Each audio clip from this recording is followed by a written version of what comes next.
அண்ணி சொல்ல வேண்டியது எல்லாம் தெளிவா சொல்லி அனுப்புங்க. திரும்ப திரும்ப இத ஒரு தொடர்கதையாக்கிக்கிட்டே இருக்க முடியாது. இன்னைக்கு சாந்தி முகூர்த்தம் நடக்கணும். இல்ல நான் வேற மாதிரி முடிவுதான் எடுப்பேன். அப்பவும் நீங்க வந்து இவளுக்கு வக்காலத்து வாங்கிக்கிட்டு நிக்க கூடாது சொல்லிட்டேன். இல்ல ராஜிமா, நான் எல்லாமே அன்பு கிட்ட எடுத்து சொல்லியிருக்கேன். அவளை திரும்ப திரும்ப சந்தேகப்படாத. அம்மா, நீ அவளை வாழ வைக்கணும் தான் இப்படி எல்லாம் பேசுற. அத்தையோட நோக்கமும் அதுதான். ஆனா அது புரிய வேண்டியவங்களுக்கு புரியணும்ல. அதான் அத்தை சொல்றாங்கல்ல, நீ நல்லது நடக்கும்னு நம்பிக்கையோட ரூமுக்கு போ. அண்ணி சொல்லி அனுப்புங்க. கலை நீ வா. அன்பு இங்க பாரு, யாரும் இந்த வீட்ல நீ வாழக்கூடாதுன்னு நினைக்கல. ஜோசியர் சொன்னது நடக்கணும்னு தான் சொல்றாங்க. ஜோசியர் வந்து அப்படி சொன்னதை கூட நீ இந்த வீட்ல கால் ஊனி நிக்கணுங்கிறதுக்காக தெய்வமா சொன்ன வாக்காதான் நான் நினைக்கிறேன். பார்த்து புரிஞ்சு நடந்துக்கோமா. சரிங்கம்மா. சரி, நீ ரூமுக்கு போ. கடவுளே, எல்லாம் நல்லபடியா நடக்கணும். என்னமோ புதுசா பால் சோம்பு எடுத்துட்டு வர மாதிரியே வர. இந்த ரூம் இப்படி ஃபர்ஸ்ட் நைட் செட்டப்போட இருக்கிறதும் இப்படி பால் சோம்போட வர்றதும் பல தடவை பார்த்தது தானே. ஆடான தாமரன்னு ஆட்டம்லாம் போட்ட இப்பயும் இவ்வளவு பதட்டம். சும்மா தைரியமா வர வேண்டியதானே.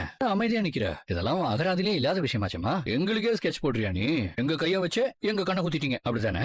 அதே தாத்தாவை வச்சு நாங்களும் சுட சுட ஸ்கெட்ச் போட்டோம் பாத்தியா. அறமா இருந்துச்சு. என்ன சொன்ன ஹல்க் மாதிரி பல்கா இருந்தாலும் வெள்ளந்தியா வளர்ந்திருக்கேன் தானே. இன்னைக்கு தெரிய வைக்கிறேன் நான் வெள்ளந்தியா. ஏய், என்ன மறுபடியும் பின்னாடி போற? திரும்ப இந்த ஓடி பிடிச்சலாம் என்னால விளையாட முடியாதுமா. இந்த பால் சொம்ப ஓரமா வச்சுட்டு பக்குவமா கட்டில்ல போய் நீயா உட்காருவி. உங்க அம்மா சமாதியில வச்சு தாத்தாக்கு வாக்கு கொடுத்தல, சொன்னதை நிறைவேத்துமா.